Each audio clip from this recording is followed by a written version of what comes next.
동북아시아 지역이 혼란스러운 상황에서 역사적 갈등이 해결되지 않은 채로 남아있는 가운데 군사적 균형에 어떤 변화도 관련 당사자들의 강력한 반응을 초래할 수 있습니다.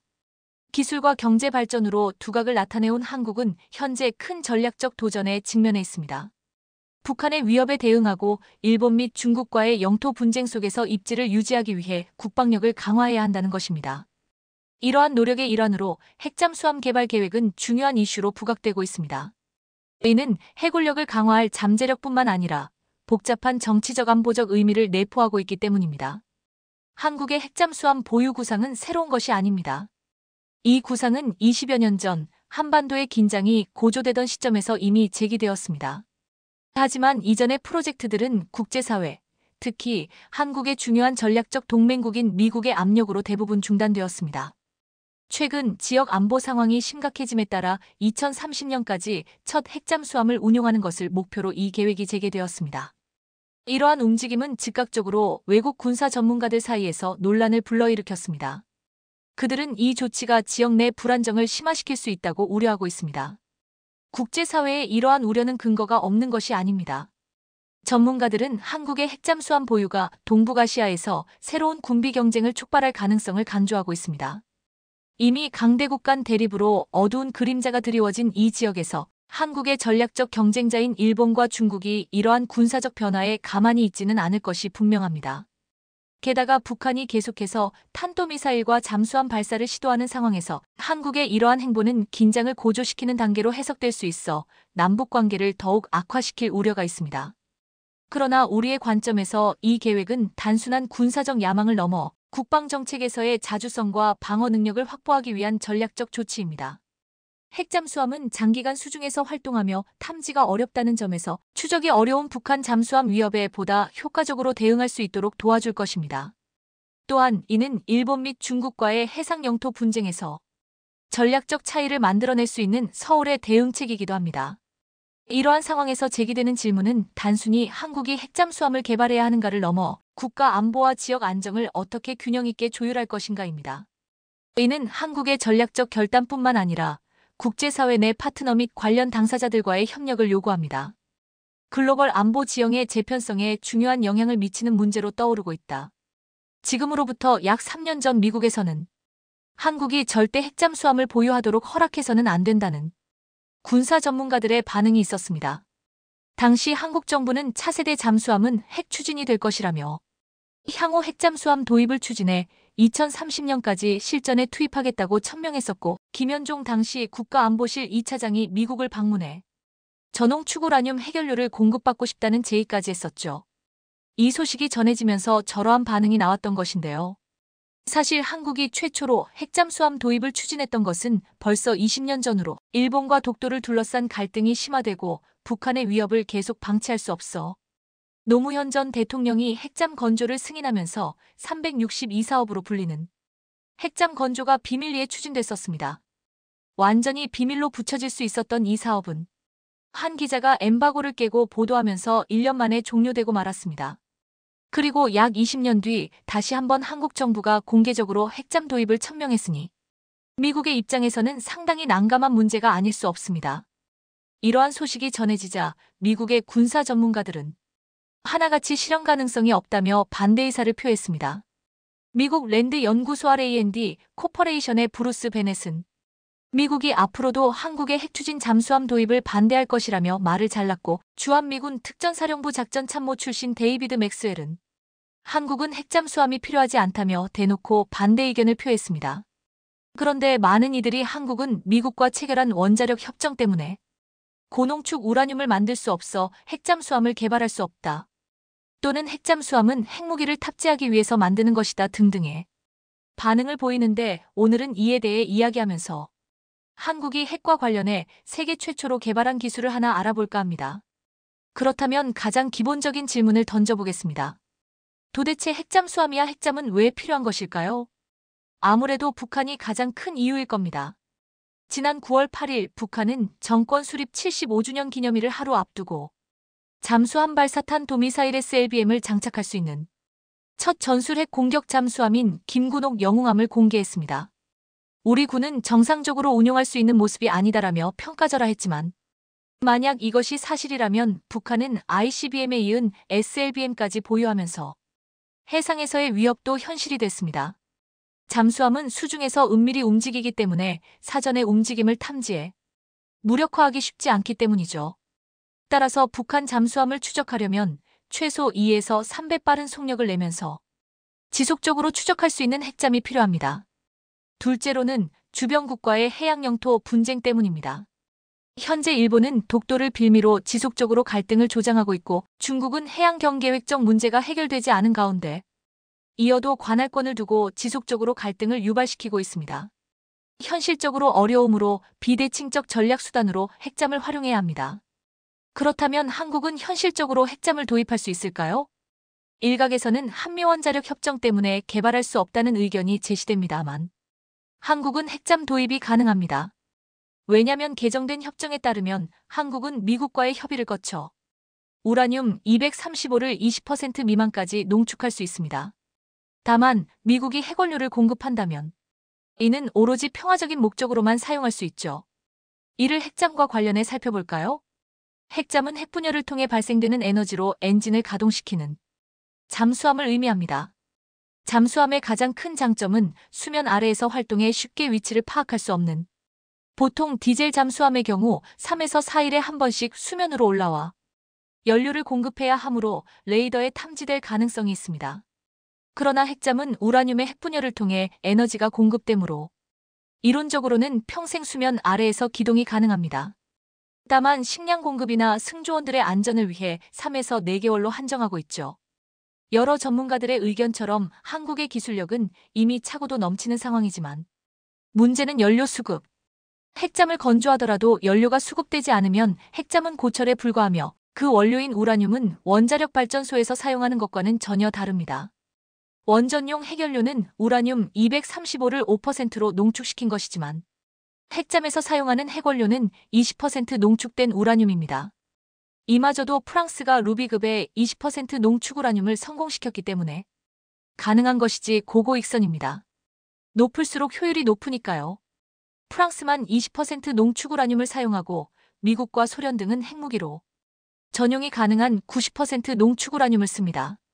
그러니까 한국은 한미원자력 협정에 어긋나지 않는 범위, 즉 20% 농축 우라늄을 수입해 사용할 수 있습니다. 하지만 한국이 미국산 우라늄을 20%까지 직접 농축할 수도 있지만 농축하는 순간 일본과 중국 등의 반발이 예상돼 사실상 쓸 수 없는 카드입니다. 가장 현실적인 방법은 미국과의 협상을 통해 20% 농축 우라늄을 수입하는 것인데 현재 프랑스에 이 기술이 있습니다. 그러니까 한미원자력 협정은 한국이 미국산 우라늄을 이용하고자 할 때만 협의가 필요한 것이지 미국산이 아닌 다른 국가로부터의 농축 우라늄 수입은 금지되지 않는 겁니다. 다만 핵잠이라는 민감성, 미국에 대한 예의 때문에 미국산 우라늄을 고려하는 것이지 한미원자력 협정에 발목 잡혀 핵잠을 개발하지 못하는 것이 아니라는 뜻입니다. 또 다른 오해 중 하나가 핵잠이 핵무기와 관련된다고 보는 것인데 이 역시 맞지 않습니다. 오히려 둘은 전혀 관계가 없죠. 인류 최초의 핵잠으로 불리는 미국의 USS 노틸러스 USS 노털러스는 핵무기를 탑재하기 위해 만든 것이 아니고 미국과 러시아를 잇는 가장 빠른 바닷길 북극해에서 작전을 위해 건조됐습니다. 즉 핵잠은 잠수함이면서 그 원료가 농축 우라늄일 뿐이고 핵무기는 농축 우라늄 자체를 폭탄으로 만드는 겁니다. 목적이 다른 것이죠. 사실 기술적인 난이도로 보자면 농축 우라늄을 이용 핵잠을 개발했다면 핵무기는 이미 만든 것이나 다름없습니다. 왜냐면 기술적으로 핵무기 상업용 원자로 핵잠수함 순으로 난이도가 높으니까요. 핵무기는 우라늄 235와 같은 물질을 90% 이상 고농축하면 됩니다. 즉, 농축 기술만 가지면 폭탄 개발이 가능한 겁니다. 그 다음 난이도가 상업용 원자로입니다.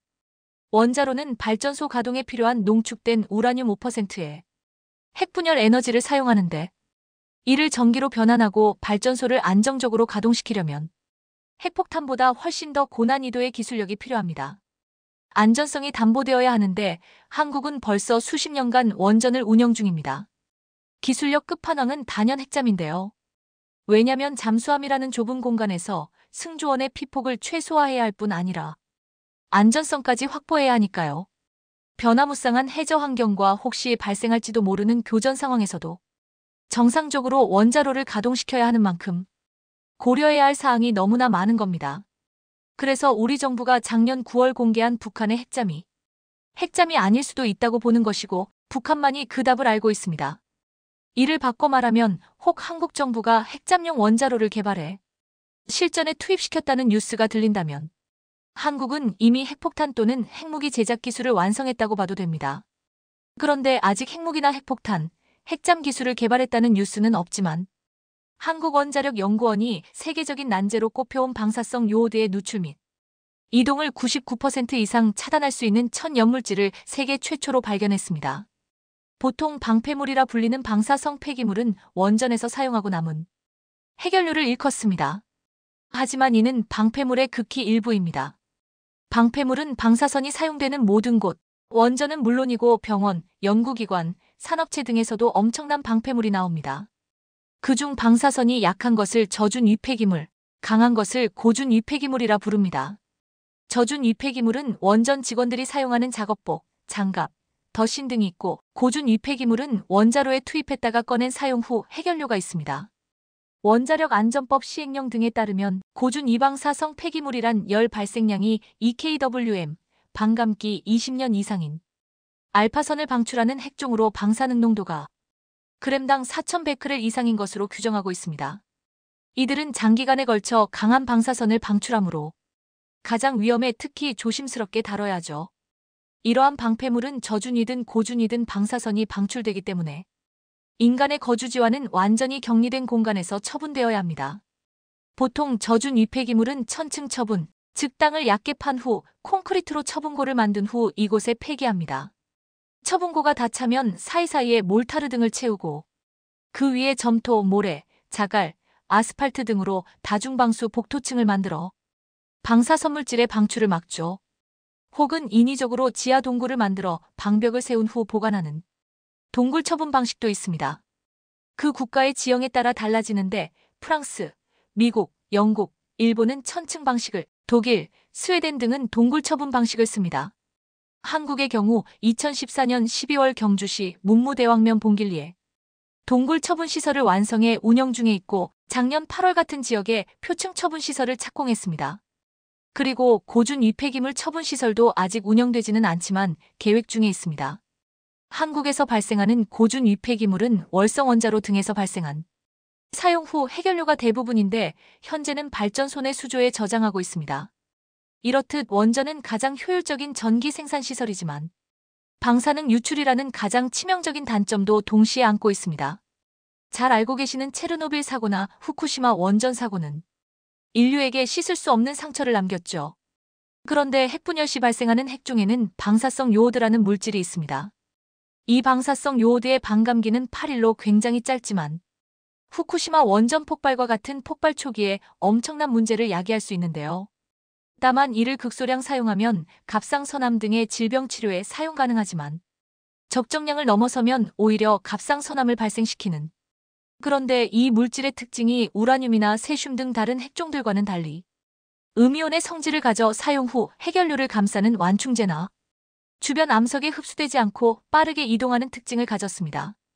그래서 어떻게 하면 이를 외부로 누출되지 않도록 빠르게 흡수시키느냐가 세계적인 난제였는데 이를 한국원자력연구원 이승엽, 권장순 박사가 해결했습니다.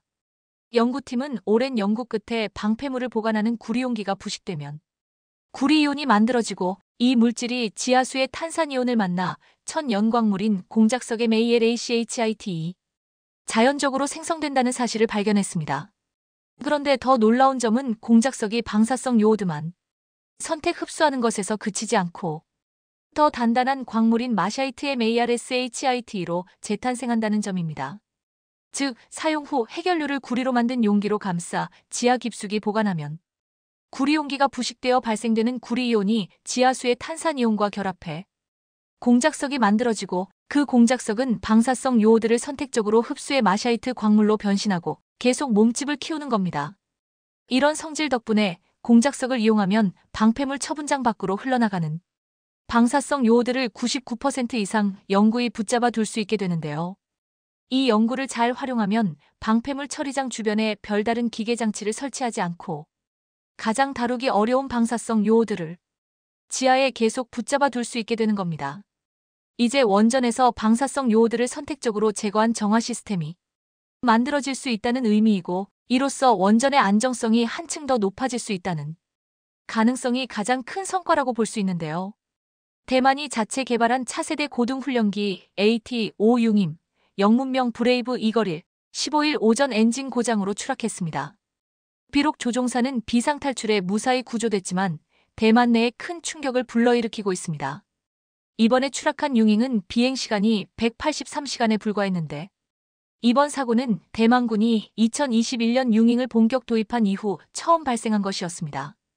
대만 공군은 특별 태스크포스를 가동해 사고 원인 조사에 나섰으며 해당 기종의 운항을 중단하고 안전점검을 하겠다고 했습니다. 과거 대만제 전투기가 추락한 적이 많기에 이번에도 대만제 항공기의 부실함이 드러났다고 말하고 있습니다. 지난 2016년 한국의 T-50을 대만은 도입하려 했지만 대만 내에서 독자 개발하겠다고 우겨서 탄생한 AT-5가 결국 참사를 당했습니다. 원래 대만은 T-50을 도입해 대만 에바항공으로 유명한 에버그린 그룹이 면허 생산을 할 예정이었습니다. 그러나 2016년 차이잉원 총통이 집권하면서 국기국조, 자연자재 정책이 결정되며 고등훈련기를 대만에서 독자 개발하기로 마음먹었습니다. 대만은 지난 2002년에 미국의 F-35B 100대를 구매하겠다고 했지만 미국에게 거절당하면서 자체 개발을 해야 한다는 목소리가 커져왔습니다. 결국 대만의 고등훈련기 AT-5는 외관은 1989년 대만의 국산 전투기 경국호와 비슷하지만 공기역학적인 설계와 중량을 줄여 23년 만에 대만이 자체 개발한 초음속 훈련기라고 홍보했습니다. AT-5는 2026년까지 총 66대가 대만 공군에 공급되어 중국 인민해방군에 맞서겠다고 큰소리쳤지만 이번 추락 사건으로 인해서 비상이 걸렸습니다. 대만 내부에서는 그때 왜 한국산 T-50을 도입하지 않았냐는 말이 나오면서 대규모 자본을 쓰고서도 실전에 쓸만한 전투기를 완성시키지 못했다는 한탄을 하고 있습니다. 대만의 국방력 강화 모델은 한국이라고 했는데 한국처럼 자체 개발 전투기, 잠수함, 전투함 등의 목표를 가지고 있지만 지금까지 가시적인 성과는 나오지 않았다고 했습니다. 이번에 사고가 난 고등훈련기 AT-5도 한국의 T-52 훈련기에서 경전투기인 FA-50으로 발전했듯이 훈련기에서 경전투기로 진화시켰다고 말하기도 했습니다. 하지만 대만의 한 군사 전문가는 대만이 전투기 정밀 기계 가공 분야에서는 뛰어나지만 탑재 소프트웨어나 공기역학 기술 등에서는 1980년대에 머물며 한국에 비해 최소 20년은 뒤진다고 평가한 바 있습니다. 국산 전투기 FA-50은 지난 2023년 10월 10만 시간 무사고 비행을 달성했는데 이제는 미국과 일본에서도 한국산 FA-50에 대해서 탐을 낼 만큼 인정을 받고 있습니다. 이번에 대만 훈련기가 추락했는데 미국에서도 개발 중인 훈련기에 문제가 연이어 발생하고 있습니다. 이에 한국산 T-50, FA-50은 방산 선진국은 물론 아시아 국가들의 선망의 대상이 되고 있습니다. 최근 필리핀은 1조 원 규모의 FA-50 12대를 더 구입한다고 했는데 남중국해에서 중국을 견제하는 무기로 제 역할을 해내고 있습니다. 필리핀과 미국 공군이 지난 4일 현지 시간 남중국해 영유권 분쟁도서 상공에서 합동순찰 비행을 실시했는데 필리핀 공군 소속 FA-50 전투기 2대와 미군 비일 비폭격기 2대가 훈련에 참가했습니다. 지금 필리핀을 비롯해 말레이시아도 FA-50을 도입했는데 수많은 동남아 국가들은 최강의 가성비를 지닌 한국산 경전투기 FA-50에 눈독을 들이고 있습니다. 중국은 남중국해의 약 90%에 대해 영유권을 주장하며 베트남, 필리핀, 대만, 말레이시아, 브루나이 등과 마찰을 겪고 있습니다. 이 가운데 한국산 무기를 가장 많이 찾고 있는 국가는 중국과 자주 충돌해온 필리핀으로 이와 함께 태국과 베트남도 한국산 무기의 새로운 고객으로 떠오르고 있습니다. 이들 국가가 한국산을 원하는 이유는 중국에 대한 신뢰가 낮아지고 서방문 기체계의 선호도가 높아졌는데 한국산은 서방 무기보다 가성비가 뛰어나다는 점이라고 했습니다. 여기서 최근 FA-50에 장착할 무기에 대한 대형 소식이 전해졌습니다. 이로 인해 FA-50은 물론 KF-21까지 더욱 매력적인 전투기로 변모할 것이라고 했습니다. 원래 한국산 공대지 미사일 천룡은 2030년대 KF-21에 장착할 목적으로 개발하고 있다고 했습니다. 사거리 500km의 독일 타우러스 미사일과 미국 JASSM의 장점이 융합하여 설계되었는다. 사거리 600km 이상. 관통력은 기존 대비 90% 수준, 스텔스 기능까지 갖춘 괴물 미사일이었습니다. 이렇게 강력한 공격력을 갖췄으면서도 크기와 무기를 줄여 FA-50 경공격기와 KF-16, F-15K, 그리고 KF-21에서 사용할 수 있게 했다고 했습니다. 국내 매체 비즈 한국에서 김민석 한국국방안보포럼 연구위원은 지난 2월 14일 지금 이 천룡 장거리 공대지 미사일이 FA-50에 장착되어 사천에서 비행 테스트 중이라고 알렸습니다. 여러 가지 중요성 때문에 천룡 미사일의 개발 및 실용화에 국내외 군사 전문가들이 그 통향을 주목했으나 최근 몇 년 동안 천룡 미사일에 대한 특별한 소식은 전해지지 않았다고 했습니다. 그런데 현재 FA-50에 장착되어 시험 비행을 하고 있다는 것입니다. 김민석 연구위원은 해외 국방 관계자에 따르면 지난 2024년 12월 18일 등 몇 차례에 걸쳐 이미 FA-50을 사용해서 천룡 미사일의 항공기 탑재 비행 시험을 실시했다고 했습니다. FA-50의 유력한 수출 가능성이 높은 국가의 관계자는 비즈 한국의 FA-50의 확장성과 미래, 무장 능력에 평소 관심이 있어 새로운 무기를 장착한 FA-50을 목격하고 흥미를 가졌다고 밝히기도 했다고 했습니다.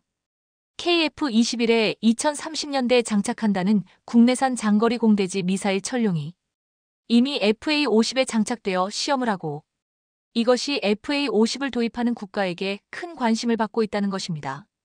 FA-50에는 한국산 장거리 공대지 미사일 천룡에 이어 지금 한국산 유도폭탄 KGB가 폴란드 FA-50에 바로 사용될 수 있다고 해서 주목받고 있습니다. 폴란드가 최근 한국의 GPS 유도폭탄 KGB 도입을 준비하고 있는 것으로 확인됐습니다. KGB는 500파운드 이약 27kg급 마크 82 항공폭탄의 유도, 기능을 달아 정확도를 높인 우리 공군의 공대지 무기입니다. 폴란드가 한국으로부터 도입한 FA-50GF의 무장 장착이 늦어지자 한국의 KGB를 빠르게 도입해 실전에서 활용하겠다는 것입니다. KGB는 2018년 사우디에 처음 수출됐고 2022년 태국에도 수출됐는데 폴란드가 구매를 결정하면 세 번째 도입국이 된다고 했습니다. 태국에서는 F-16의 KGB를 도입해서 사용하고 있는데 콜롬비아도 기존 전투기의 항공전 자장비에 특별한 개조 없이 장착할 수 있어 도입을 검토하고 있습니다. 최근 아프리카 최강의 군사력을 지녔다는 이집트에서도 FA-50 도입을 추진하고 있습니다. 이집트에는 120여 대에 달하는 K-8 등 훈련기가 있기는 하지만 구형이면서 중국제인 이 기종으로는 기본적인 비행술 교육만 가능할 뿐 전술 교육이 사실상 불가능하다고 했습니다. 실제 중국산 K-8 훈련기로 비행 훈련 과정을 마친 조종사가 진짜 전투기를 타고 또 교육을 받아야만 한다고 했습니다. 2022년 이집트는 외국 비행팀으로는 최초로 피라미드 상공에서 한국 블랙 이글스 고개 비행팀의 공중 비행 공연을 승인한 바 있습니다. 해당 행사를 전후해 이집트가 FA-50의 면허 생산을 추진 중이고 그 수량이 100여 대에 달한다는 전망이 전해졌습니다. 지난 13일 업계에 따르면 KAI는 중동 2개국, 스아시아 2개국, 남미 2개국, 수유럽 1개국 등 총 7개국과 KF-21 수출 협상을 진행 중이라고 밝혔습니다. 특히 중동을 포함한 2개국과는 연내 우선 협상 대상자 선정을 목표로 협상을 가속화하고 있다고 했는데 KF-21이 사우디와 UAE 등 중동 국가들이 도입을 진지하게 검토하고 있습니다. 한국산 전투기 FA-50과 KF-21은 지금 동남아, 남미, 북아프리카 등 전 세계에서 러브콜을 받으며 놀라운 평가와 뜨거운 인기를 끌고 있습니다. 과거 한국이 전투기를 만들겠다고 하자 해외에서는 물론 국내에서도 불가능하다며 비관적인 시각과 심지어 조롱까지 하는 이들이 있었습니다. 하지만 이제 한국은 첨단 전투기 생산국이 되어 전 세계 전투기 시장의 핵이 되고 있습니다. 지난 18개월 동안 우리 부대는 포클랜드의 절벽, 지브롤터의 터널, 오만의 사막을 포함한 전 세계의 혹독한 환경에 배치되었습니다. 그러나 한국의 지형은 우리가 전에 경험한 적이 없었습니다. 영국군 보병중대 장교 발언 중 영국 해병대가 미국과 한국군과 함께 쌍용 훈련에 참여하기 위해 한반도로 돌아왔다. 영국군이 한국에서 훈련에 참여하며 처음 경험해보는 환경에 놀라움을 표하고 있습니다. 최근에는 영국 해병대가 한국을 찾아와 훈련을 했는데 여기에 중요한 의미와 놀라운 증언들이 이어지고 있습니다. 지난해 한국과 미군 해병대가 경련으로 합동으로 실시하는 4단급 상륙훈련 쌍용훈련에 영국 해병대가 참여했습니다. 2023년 처음으로 참가한 후 두 번째였는데 한국에서 훈련에 놀라움을 표현했습니다. 쌍용훈련은 원래 여단급으로 실시되었으나 2018년 4단급으로 확대되었는데 2023년 영국 해병대 코만도 1개 중대가 처음으로 참가했습니다. 훈련에 참가한 코만도 부대는 한반도에서 연합군의 일원으로 작전할 수 있는 능력을 키우기 위한 통합훈련을 했고 한국 해병대와 서로의 작전 방식을 배우고 전문 지식을 공유했다고 말했습니다. 영국 코만도는 6.25 전쟁에 참여해 큰 전과를 세웠는데 무려 70여 년 만에 다시 한국에 온 것으로 앞으로 인도태평양 지역 작전 영역 확대는 물론 한반도 유사시 전력을 제공할 것이라고 했습니다. 영국군은 쌍용훈련 말고도 임진전사훈련을 지난 2023년에 이어 지난해 11월 또다시 펼쳤습니다. 임진전사훈련은 한영 KCTC 훈련의 명칭인데 6.25 전쟁 때 두 번째로 많은 규모 총 5만 6천여 명을 파견한 영국군이 치른 대표적인 전투 임진강 전투에서 따온 이름입니다. 영국 육군을 비롯해 영국의 해병대까지 한국에서 미군과 함께 훈련을 하는 이유는 지금 북한과 중국을 견제하기 위해서라는 분석이 제기되고 있습니다. 특히 영국의 해병대까지 쌍용훈련에 참가하는 것은 주한미군의 전략적 유연성과 유엔사 활성화 계획에 있다고 했습니다. 만약 중국이 대만을 공격하면 주한미군이 차출될 수 있는데 이렇게 되면 한반도 전력에 공백이 생기면서 북한이 도발할 가능성이 있기 때문에 이에 이 공백을 메우기 위해 영국군이 공백을 메울 훈련을 하고 있다는 것입니다. 한국은 과거 6.25 전쟁 때는 일방적으로 영국군의 도움을 받았지만 세계 5위까지 군사력 랭킹이 오른 한국군은 영국군과 함께 놀라운 전력을 펼칠 것이라고 했습니다. 그런데 영국군은 최근 한국에서 훈련하면서 자신들이 수혜를 입었다며 한국의 훈련에 적극적으로 참여하며 규모를 늘리려고 하고 있습니다. 영국군에게 한국 훈련은 최상의 조건과 경험을 준다는 것이었습니다. 강원도 인제군에 위치한 육군과학화 전투훈련단 KCTC는 전자장비를 사용한 대규모 모의전투 시스템을 갖춘 훈련장으로 세계 최고 수준으로 평가받고 있습니다. 특히 영국 육군은 이곳에서 훈련하면서 강원도의 험준한 산세와 혹독한 기후가 그동안 어떤 곳에서도 체험해보지 못한 경험을 시켜준다고 극찬했습니다. 영국은 국토 면적의 약 85%가 평지일 정도로 산이 거의 없지만 한국은 국토 면적의 70%가 산지로 되어 있는 나라입니다. 또한 영국에도 사계절이 뚜렷하지만 한국보다 여름에는 덥고 겨울에는 덜 추워 연교차가 적습니다. 최근에 한국에서 여름 더위와 겨울 추위는 더욱 극심해졌기에 한국의 기후는 전 세계에서 최악의 조건을 모두 갖추었다는 말을 듣고 있습니다. 2차 대전이 끝난 후 영국 왕립해병대 제3코만도 여단을 제외하고 모든 코만도 부대가 해체됐지만 코만도의 명성은 유럽과 미국 등에 널리 알려져 프랑스 코만도 해병대, 네덜란드 군단 코만도 부대, 벨기에 신속대응반, 그리고 유명한 미 육군 특수부대 레인저가 영국 코만도의 영향을 받아 창설됐습니다. 영국 코만도가 현대 세계 특수부대의 원조로 불리는 이유입니다. 영국 해병대는 19세기 해가 지지 않는 대영 제국의 첩병으로 무훈을 쌓았고 제1차 세계대전과 제2차 세계대전에서 용맹을 떨쳤습니다. 이뿐만 아니라 영국군은 오랫동안 전통을 가진 부대로 높은 평가를 받아왔습니다. 그런데 이렇게 강력한 전력으로 인정받는 영국군이 한국에서 훈련을 하면서 기후와 환경뿐만 아니라 북한군을 닮은 한국의 대항군에 놀라움을 표현했습니다. 이런 부대와 싸워볼 수 있다는 것이 한국 훈련의 가장 큰 장점이라고 말하기도 했습니다. 지난 2023년 10월 영국군이 중대급 규모로 강원도 과학화 전투훈련단을 찾아와 힘겨운 훈련을 벌였습니다. 무박 3일로 치러져 전차, 장갑차, 자주포, 헬기, 드론과 무인기 270여 대가 투입되었다고 했습니다. 그런데 영국군은 함께 공세를 펼치던 국군 훈련부대가 뒤처지자 이를 못 참고 홀로 돌파하다가 고립되었습니다. 이에 상대 부대에게 포위되며 집중 공격을 받았는데 마지막에 탄이 떨어지자 돌까지 던지면서 끝까지 저항했다고 했습니다. 상대 부대를 얕보다가 완전히 당했다고 했는데 영국군은 순간 과몰입해서 돌까지 던지며 버티려고 했다고 했습니다. 한국 내 커뮤니티에서는 당시 훈련장에서 보았던 목격담이 등장했는데 자신이 영국군이랑 같이 정갈부대를 상대했는데 완전히 당했다며 너무 밀리니까 나중에는 일부러 1차 통제선도 내주었다고 말했습니다. 그는 겉으로 보기에 영국군이 피지컬이 좋아서 기대했는데 나중에 통제관한테 들으니 전멸당했다고 했습니다. 그러면서 당시 상대한 무시무시한 북한군으로 보이는 부대의 사진을 게시했습니다. 이 부대는 북한군이 아닌 강원 인제-홍천 육군과학화 전투훈련장에서 북한군 역할을 담당하는 전문 대항군 가상의 적부대로 군 유일의 북한군 전문 대역 부대였습니다. 단 한 번도 싸워서 패한 적이 없다는 전설의 부대, 바로 그 정갈부대입니다. 이번에 영국에 앞서 세계 최강의 무기를 자랑하는 미군도 당해내지 못했다는 부대였습니다. 영국군은 무참한 패배에 적지 않게 충격을 받고 돌아가 놀라운 발표를 했습니다. 영국 육군이 매년 한국의 과학화 적투 훈련장 KCTG에서 훈련을 하겠다는 것이었습니다.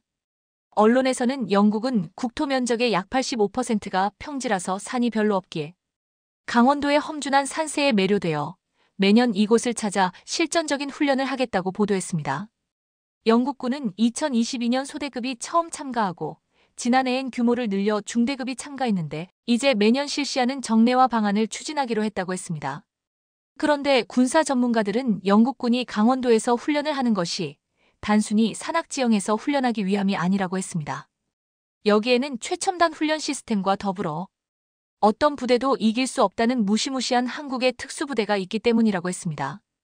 북한군으로 위장한 정갈부대와 험악한 지형에서 싸워서 실전 감각을 키우려고 하는 것입니다. 영국군은 최근 이스라엘 전쟁으로 인해 가자 지역에 배치될 수 있다는 보도가 나오고 이미 러시아 우크라이나 전쟁 지역에 일부 투입되어 있다는 사실도 전해진 바 있습니다. 또한 미군과 함께 후티 반군 공습에도 참여하고 있습니다. 지금 영국 내에서는 러시아와 같은 나라와 전쟁할 경우를 대비해서 수만 명 규모의 시민군을 동원할 수 있도록 훈련하고 장비를 갖춰놔야 한다는 말까지 나오고 있습니다. 영국은 지금 실전 경험이 필요한데 이를 한국에서만큼 잘 배울 수 있는 곳이 없다고 했습니다. 영국군은 이미 지난해 오만의 사막이나 노르웨이의 북극 지형의 환경에 대응하기 위해 중앙 아메리카 북동부에 위치한 벨리즈 정글에서 훈련을 벌인 바 있습니다. 그들은 생애 처음으로 정글을 보았습니다. 도착하자마자 더위 속에서 높은 습도 때문에 충격을 받았습니다. 우리가 5에서 10m 내에 있을 때 탐색하고 적의 위치를 감시하는 것은 정말 어려운 일이었습니다. 높은 온도와 습도 때문에 여기에 파견된 모든 군인이 완전히 훈련을 수행하지 못했습니다. 그들 중 일부는 결국 열병으로 인해 대피했습니다. 이렇게 덥고 습한 정글에서 훈련을 받은 영국군은 극한의 상황에서 훈련하는 것도 의미가 있었지만 별 큰 도움이 되지 않았습니다. 당장 전쟁이 벌어지는 우크라이나의 험한 산세와 추위, 가자 지역 등에서 강력한 적과 싸우는 실전 훈련이 필요했습니다.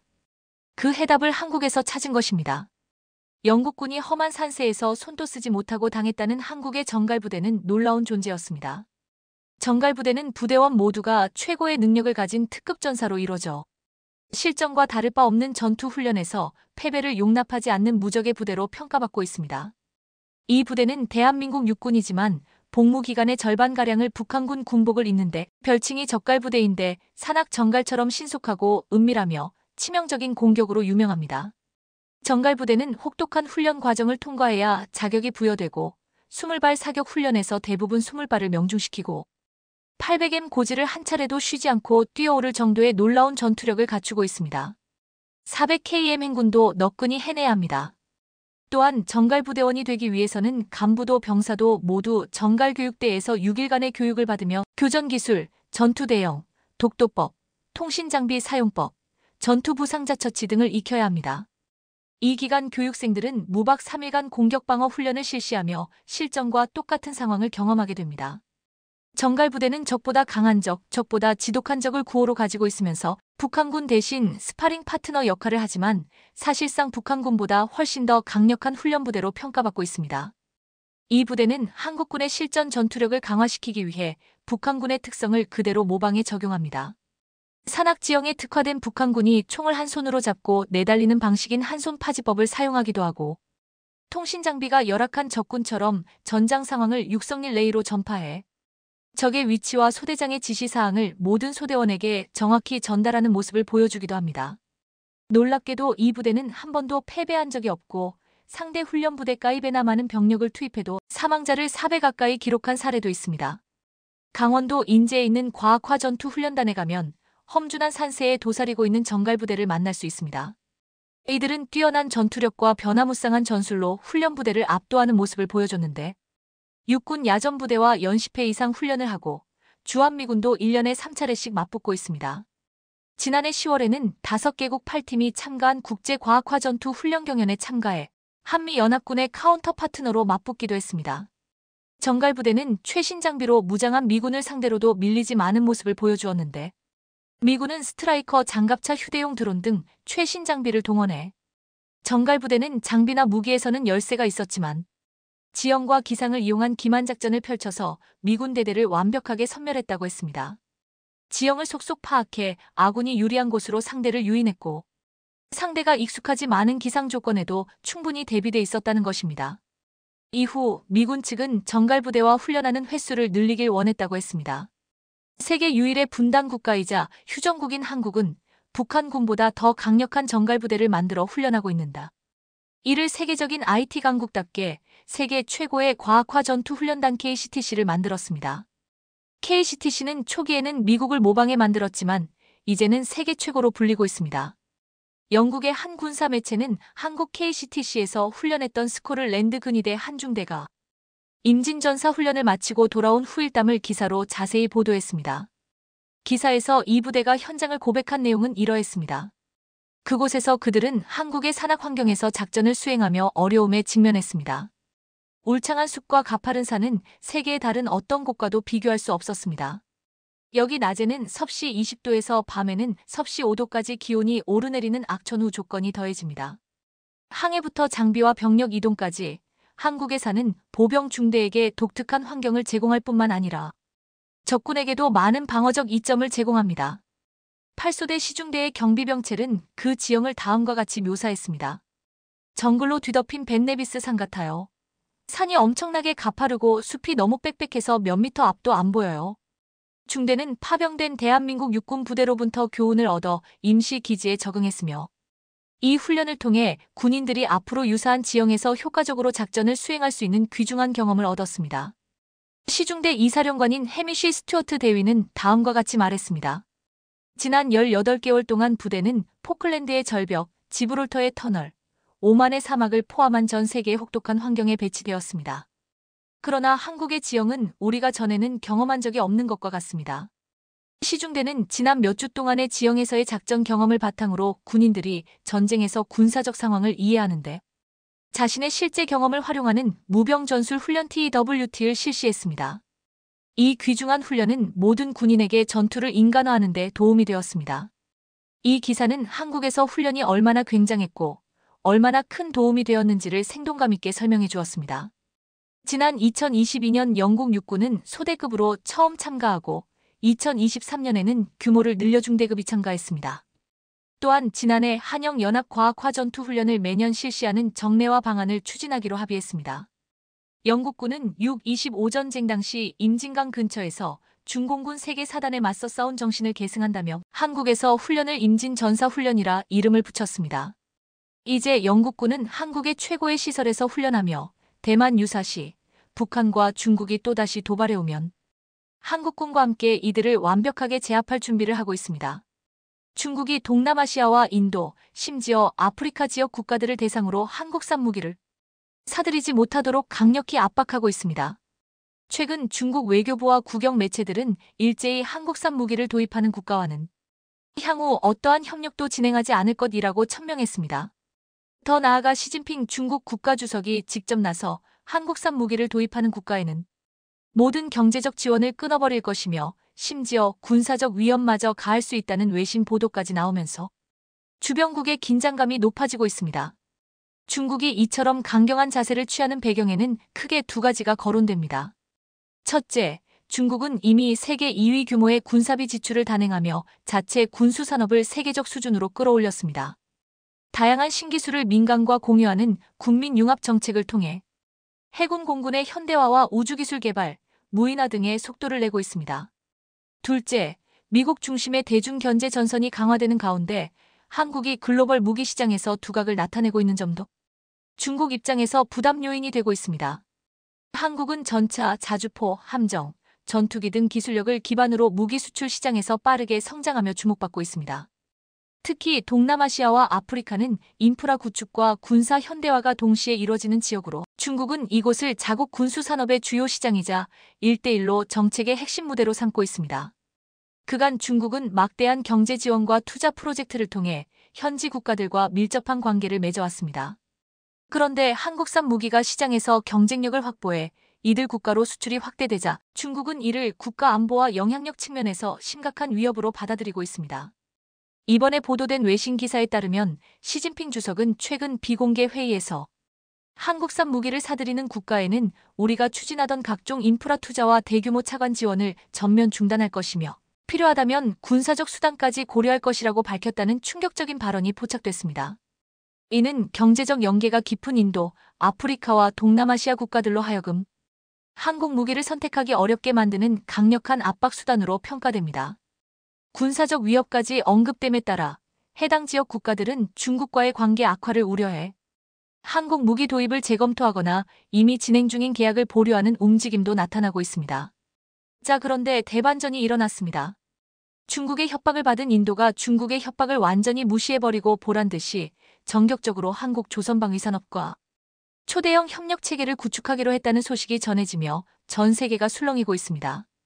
최근 중국이 한국산 무기 도입 국가에는 경제군사 협력을 전면 차단하겠다는 강력한 으름장을 놨음에도 인도는 아랑곳하지 않고 한국산 선박 1000척 알파는 물론 군함까지 최대 수천 척에 달하는 엄청난 규모의 사업을 한국과 함께 추진하겠다고 발표했기 때문입니다.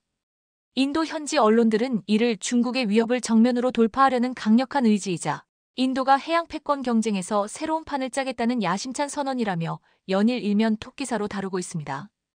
인도가 이처럼 한국에게 전폭적인 신뢰를 보내는 배경에는 무엇보다 한국 조선업이 세계 최고의 수준을 자랑한다는 점이 크게 작용한 것으로 보입니다. 사실 한국 조선업은 20년 가까이 글로벌 1위 자리를 놓치지 않았고 LNG 운반선, 초대형 원유 운반선, 자동차 운반선 등 고부가 가치 선박 분야에서 독보적인 기술력을 보유하고 있다는 평가를 받아왔습니다. 일본, 유럽을 단숨에 제치고 글로벌 시장을 호령해온 K조선의 이름값이 이번 인도의 빅딜 선언으로 다시 한번 전 세계에 각인되고 있습니다. 인도가 지향하는 목표는 단순히 상선 1000척 확보에 국한되지 않습니다. 이미 현지에서 군함도 수백에서 수천 척 수준으로 한국산을 대거 도입하겠다는 말이 공공연히 오르내리고 있습니다.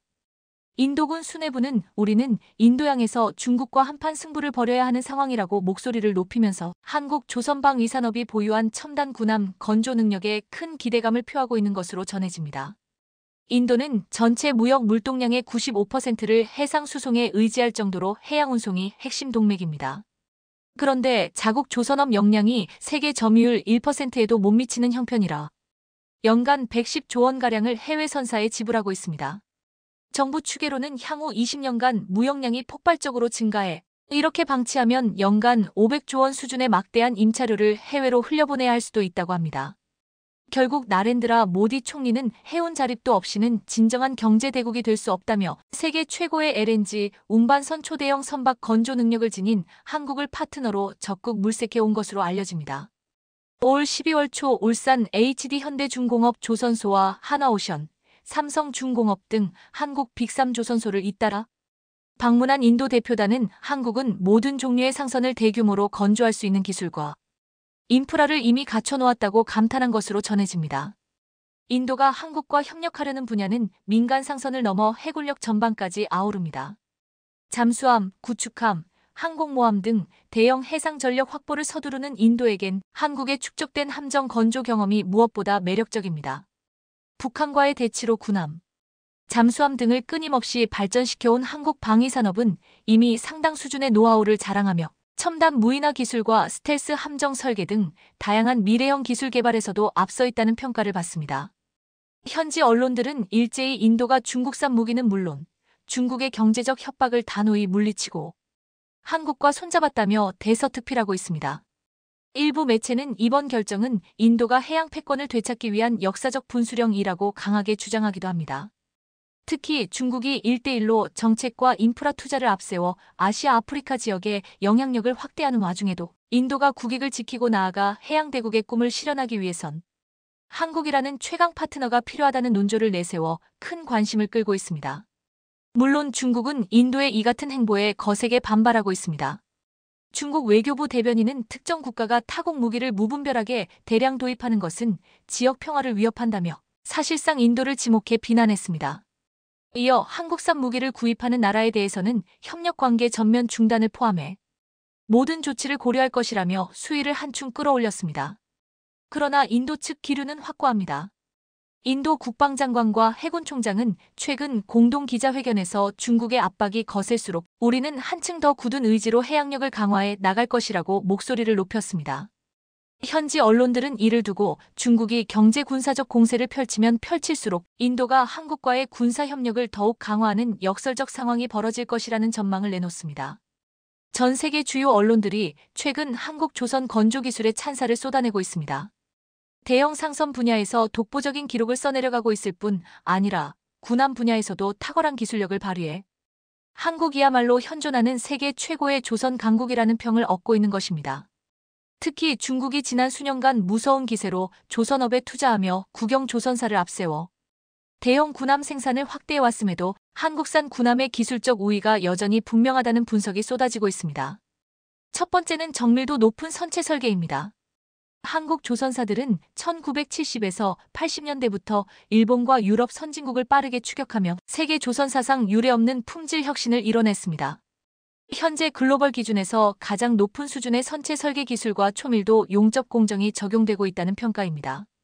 이는 선체의 강도를 최대화하면서도 중량을 효율적으로 배분해 속도와 내구성 면에서 중국산은 물론이고 다른 경쟁국 조선소와 비교해도 한층 뛰어난 결과물을 낳고 있습니다.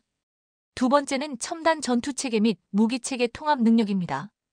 군함은 일반 상선과 달리 함정 내부에 다양한 레이더 센서 화포 미사일 시스템을 유기적으로 연결해야 하는 고난도 프로젝트입니다.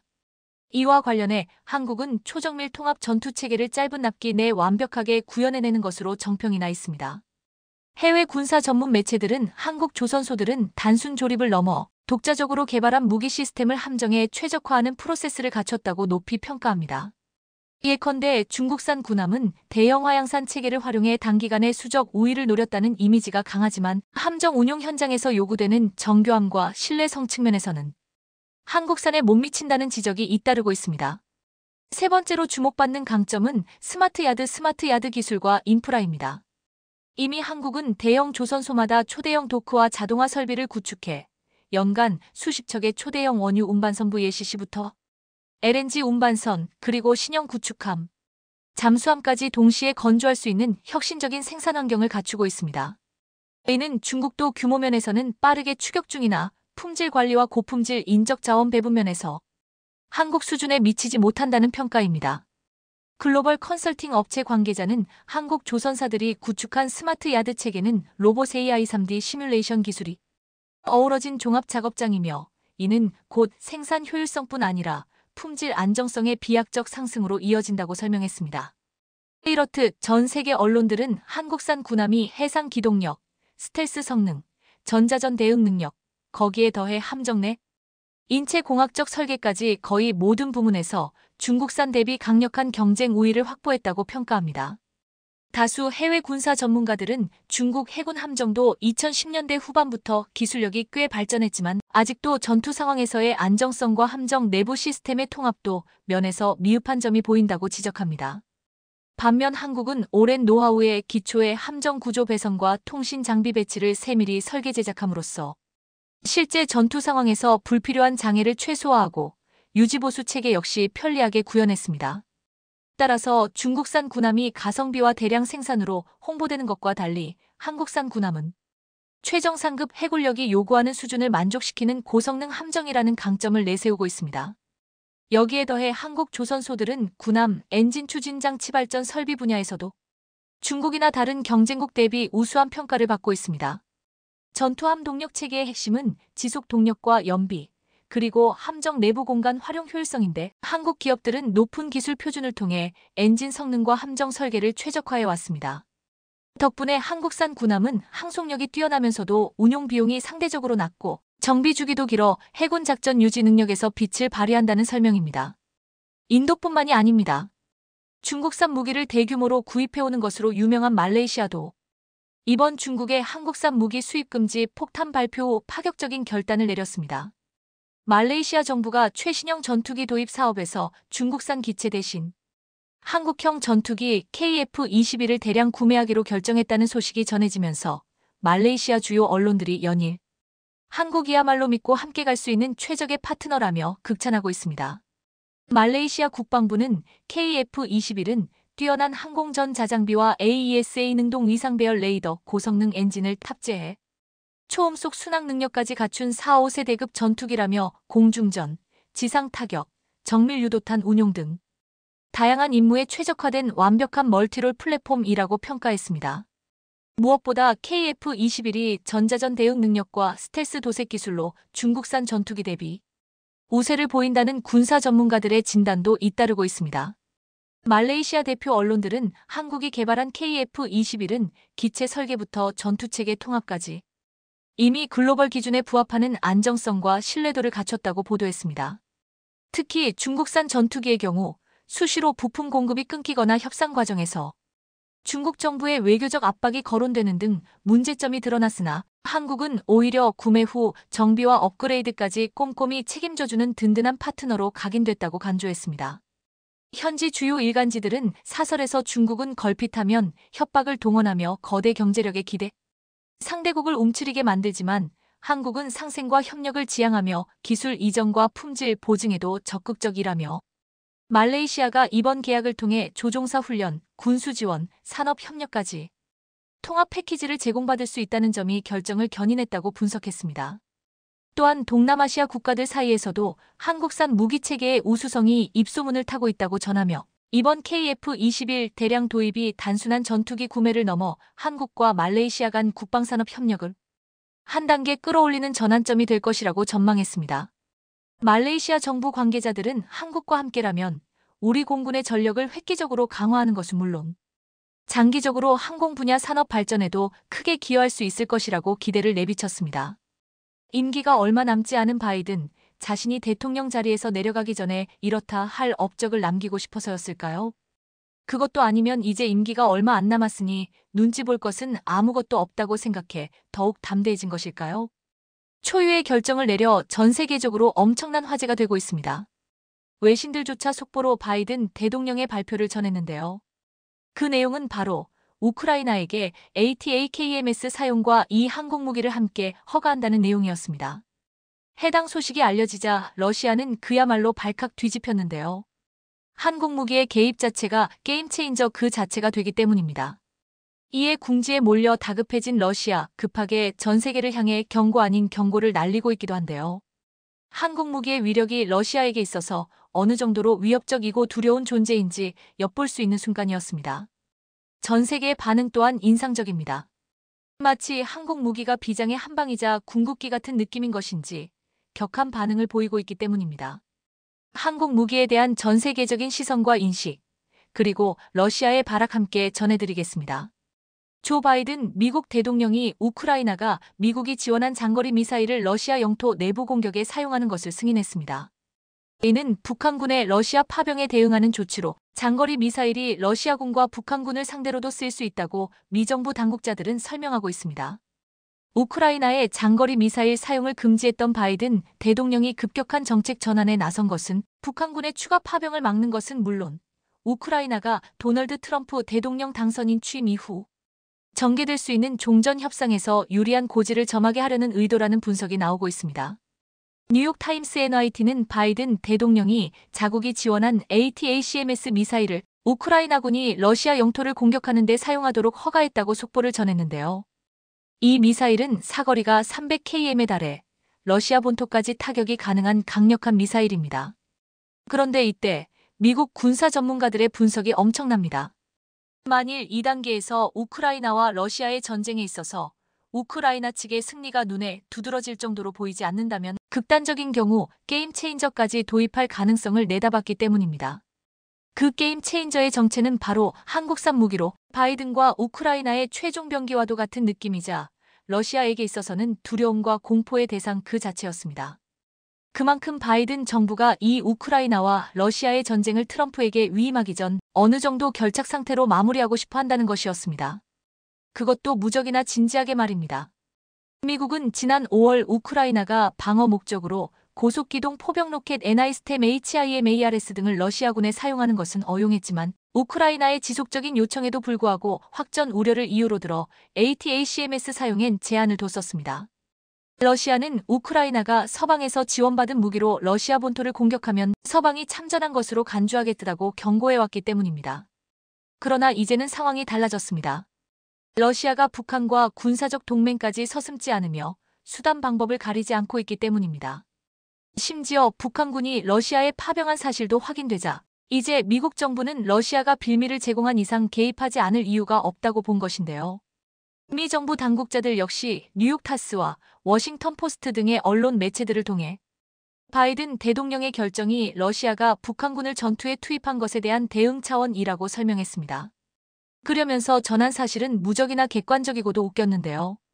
매체들은 러시아에게는 북한군 파병이라는 선택이 최악 중 가장 최악의 선택을 한 것이라고 설명하며 결국 북한군을 이용하면서 러시아 측에 이득이 된 것은 단 한 개도 없고 해외 국가들로 하여금 개입할 빌미만 제공해주며 자승자박의 꼴이 됐다는 것입니다. 계속해서 매체들은 또한 이는 북한에게 날리는 엄중한 경고이기도 하다. 북한군은 취약하며 더 이상 병력을 파병해서는 안 된다는 메시지를 북한에 보내기 위한 것이라고 말했습니다. 이 말을 조금 극단적으로 해석하자면 너네 아무것도 안 되고 갱 엑스밥이니까 나대지 말고 가만히 있어라는 뜻이기도 했는데요. 그렇게 핵으로 주변 국가들을 위협해대며 마치 뭐라도 있는 듯이 행동했던 김정은의 현 수준이 전 세계에 드러나는 순간이었습니다. 러시아는 지난 8월 우크라이나군이 점령한 자국 영토 쿠르스크를 탈환하기 위해 북한군 약 1만 명을 포함한 5만 명의 병력을 지난 11일 전선에 투입한 사실이 확인되었습니다. 한미 당국도 북한군이 쿠르스크에서 우크라이나군과의 교전에 참여하고 있다고 확인했는데요. 이에 뉴욕타임스는 1111 우크라이나군이 미국이 사용 승인한 ATACMS를 이용해 쿠르스크 내 러시아군과 북한군 밀집 지역, 핵심 군사 장비와 물류 거점, 탄약고 및 러시아 내부 보급로를 타격할 수 있다. 바이든 대통령이 지금까지의 입장을 바꾼 데는 북한군의 파병이 결정적으로 작용했다. 미 당국은 이번 미사일 사용 제한 해제가 우크라이나 전황을 바꾸지는 않을 것으로 예상하지만 이 결정으로 인한 잠재적 이점이 확전 위험보다 크다고 보고 있다. 특히 북한의 파병의 대가를 치를 것이란 메시지를 보내는 것을 중시하고 있다. 그리고 이로 러시아가 물러서지 않는다면 미국이 전적인 책임을 지는 대신 한국산 무기라는 게임 체인저를 제공하게 만들 수도 있다. 1111 라는 흥미로운 소식을 전했습니다. 한 미국 관리 역시 1만 1111 미국이 이같이 강력하게 경고하고 대응하는 것은 러시아를 향한 압박은 물론 북한의 추가 파병을 억제하는 것에 목표를 두고 있기도 하다. 러시아와 북한의 이러한 결정은 결국 봉인되어 있던 한국산 무기까지 꺼내오게 만들고 있다. 김정은 북한 국무위원장은 파병이 값비싼 실수였음을 이해해야 한다. 1만 1111 CNN 역시 1만 1111 바이든 대통령이 러시아의 북한군 전투 투입을 확전 행위로 보고 있다. 이는 중대한 사항이고 이로써 미국 역시 더 이상 우크라이나를 억압할 이유가 하나 없어졌다. 1만 1111 또 이는 바이든 행정부의 이타적인 행동이기도 했습니다. 2달 뒤 있을 트럼프 당선인의 취임 전에 우크라이나의 협상 입지를 최대한 넓히려는 계산도 깔려 있었기 때문입니다. 트럼프 당선인은 취임 후 24시간 안에 전쟁을 끝낼 것이라고 공언해왔고 JD 벤스 부통령 당선인은 러시아가 점령한 영토를 우크라이나가 포기하는 구상을 밝힌 바 있을 정도로 우크라이나에 대해선 전혀 고려하지 않는 모습을 보였기 때문입니다. 역시 독재자 러버 트럼프다운 행보인데요. 하지만 이번 바이든의 허가로서 우크라이나가 쿠르스크를 계속 장악할 수 있다면 러시아에 빼앗긴 자국 영토와 교환하는 것을 향후 종전 협상에서 조건으로 제시할 수도 있습니다. 바이든의 폭탄 발표에 당연히 러시아 정치권은 미국 조치에 반발했는데요. 로이터 통신에 따르면 러시아 하원 국가두마 국제문제위원회 블라디미르 자바로프 부위원장은 이번 결정이 3차 세계대전 시작을 향한 매우 큰 발걸음이라며 러시아가 즉각 대응할 것이라고 괜스레 큰 소란을 떨었습니다. 드미트리 페스코프 크렘린궁 대변인은 불길에 기름을 끼얹으며 긴장을 더욱 고조시키려는 의도가 분명하다며 미국의 우크라이나 장거리 무기 사용 승인과 더 나아가 우크라이나의 한국 무기 제공 가능성은 미국이 분쟁 개입 측면에서 질적으로 새로운 국면에 돌입하는 것을 의미한다고 주장했습니다. 물론 그러는 게 당연했지만 말입니다. 벌어진 일인 것을 전 세계가 명확히 다 알고 있고 러시아도 알고 있을 테지만 가장 두려운 이 항공 무기들이 우크라이나에 제공되는 상황을 막기 위한 발악으로 보인다는 분석입니다. 북한군의 파병이라는 새 변수에 맞닥뜨린 우크라이나가 그동안 포탄을 우회 지원했던 한국 측의 탄도미사일 등의 직접적인 지원을 요청할 것이라는 분석이 나왔습니다. 19일 디펜스 익스프레스는 우크라이나가 러시아군과 북한군에 대응하기 위해 한국에 어떤 미사일을 요청할 수 있을까라는 기사를 통해 우크라이나가 원하는 무기들을 비교하며 특장점을 전했습니다. 한국 국가정보원은 북한이 1,500명의 특수부대 병력을 러시아 극동지역으로 보내 현지 군사기지에서 훈련과 적응을 하고 있으며 우크라이나 전쟁에 조만간 투입될 가능성이 있다고 밝혔는데요. 우크라이나의 젤렌스키 대통령은 이러한 상황에서는 당연히 파트너와의 관계를 발전시켜야 한다며 전선에는 더 많은 지원이 필요하다고 강조하고 있죠. 이에 디펜스 익스프레스는 우크라이나가 러시아에 파병된 북한군에 대응하기 위해 대한민국에 어떤 종류의 전술 미사일을 요청할 것인가에 대한 질문을 던지며 세 가지 옵션이 존재한다고 설명했습니다. 첫 번째 옵션은 KTSSM-2 미사일인데요. K-239 천무에 탑재된 후 위성이나 항공기 등에서 탐지된 적군의 자산을 짧은 시간에 초토화할 수 있는 탄도미사일입니다. 한국판 에이테크스라고도 불리죠. 그러나 한국군이 운용 가능한 KTSSM-2의 수량은 공개되지 않은 상황입니다. 두 번째 옵션은 현무-2 전술탄 도미사일로 외형은 러시아 이스칸데르 시스템과 유사합니다. 사거리가 최대 300km인 현무-2어와 사거리가 500에서 800km인 현무-2B가 있는데요. 두 버전 모두 탄두의 질량은 997kg, 미사일 본체 길이는 12m입니다. 세 번째 옵션은 현무-3 지상발사 순항미사일로 러시아의 이스칸데르 K와 기능이 유사한데요. 사거리가 최대 500km인 현무-3어와 최대 1000km인 현무-3B 두 가지 버전이 있습니다. 한 발에 2,000원도 채 되지 않는 한국의 레이저 대공무기 블록1이 양산에 착수된 가운데 중국 언론 소호닷컴은 블록1의 개발로 한국이 러시아에 굴욕을 안겼다고 보도했습니다. 최근 중국 소호닷컴은 러시아의 S-300, S-400 방공 미사일 시스템은 한때 세계에서 가장 앞선 방공 미사일 시스템이었으나 우크라이나전에서 잇따라 파괴되면서 수요자인 각국의 박위 관계자들이 그 성능에 의구심을 갖게 됐다고 보도했습니다. 특히 주요 구매자인 중동 국가들은 이전에 러시아로부터 방공 미사일 시스템을 사들였으니 러시아의 방공망이 실전에서 실망스러운 성능을 보이자 한국의 지대공 유도무 기체계 EMSAM-2 1002를 구매하기 시작했습니다. 나우티는 32억 달러 약 4조 4천억 원 상당의 1011을 구매한 이라크 역시 25억 6천만 달러 약 3조 5,466억 원의 1002를 구매할 계획입니다. 2년 전 아랍에미리트도 35억 달러 4조 8천억 원을 들여 1011을 구매한 바 있는데요. 이로써 한국은 방공 미사일로 중동에서만 거의 100억 달러 약 13조 원의 매출을 올렸습니다. 소호닷컴은 한국의 1002가 러시아 O-300의 기술로 만들어진 점을 꼽으며 한국은 러시아 방공 미사일 기술을 크게 업그레이드했다. 특히 레이더 시스템, 컴퓨터 시스템 등에서 더 첨단 기술을 사용했다며 이러한 이유로 한국의 방공 미사일은 러시아의 S-300보다 더 강력할 가능성이 높다고 설명했습니다. 이어 중동 국가들이 대규모로 한국의 방공 미사일을 구매하는 것은 러시아 방공 미사일 시스템이 우크라이나 전쟁에서 실망스러운 성능을 보였음을 인정하는 것이며 한국이 방공 미사일 시스템이 더 첨단이라고 판단했기 때문이라 이는 러시아에게는 큰 모욕이라고 덧붙였습니다. 또 소호닷컴은 드론 대응 레이저 시스템 역시 한국이 러시아를 능가하는 기술이라며 한국이 개발한 레이저 무기는 출력이 높지 않아 일반 전원으로 구동할 수 있으며 사용 비용도 매우 저렴하여 공격 한 번에 2,000원밖에 들지 않는다. 이는 러시아 우크라이나 전쟁에서 입증된 편리함과 가성비 조건을 만족시킨다고 강조했습니다. 그러면서 소호닷컴은 러시아도 판치르 방공 미사일 시스템은 이용해 드론을 막을 수 있지만 비용이 너무 비싸다. 한 발당 가격이 거의 10만 달러에 이른다. 반면 우크라이나 드론은 수백 달러에 불과하다며 한국의 드론 대응 레이저 무기는 우크라이나 드론의 비용보다 낮아 비용 면에서 효율적으로 타격할 수 있다고 밝혔습니다. 끝으로 소호닷컴은 만약 한국의 드론 레이저 시스템의 실전 능력이 확인된다면 한국은 드론 및 방공 미사일 기술에서 러시아를 넘어서게 된다고 덧붙였습니다. 레이저 대공무기 블록 1은 광섬 유로부터 생성된 광원 레이저를 표적에 직접 조사해 무력화시키는 신개념 미래 무기체계로 근거리에서 소형 무인기나 멀티콥터 등을 정밀 타격할 수 있습니다. 이 무기체계는 눈에 보이지 않고 소음이 없을 뿐 아니라 별도의 탄약이 필요하지 않고 전기만 공급되면 운용 가능합니다. 블록 1의 또 다른 장점은 미사일이나 기관포와 달리 낙탄 사고에 따른 민간인 등 지상 피해가 발생할 우려도 없다는 것입니다.